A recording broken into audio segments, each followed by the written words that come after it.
സംക്രമം കഴിഞ്ഞപ്പോൾ ശ്രീലകം തുറന്നപ്പോൾ തങ്കവിഗ്രഹം കാണാൻ കണ്ണടച്ചു നിൽക്കുമ്പോൾ കാറ്റിലാളും നറുതിരി പോലെ കാന്തമായി എന്നുള്ളം പഞ്ചവാദ്യമായി ഞാൻ പാണ്ഡിമേളമായി ഞാൻ തേജോരൂപൻ മാറിൽ ചാത്തിയ പൊന്നിൻ നൂലായി ഞാൻ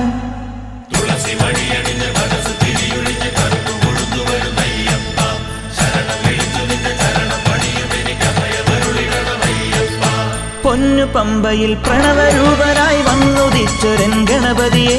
ഗംഗാധരസുത ഗണപതിയെ ഗണേശ ഗജമുഖ ഗണപതിയെ പമ്പാ ഗണപതി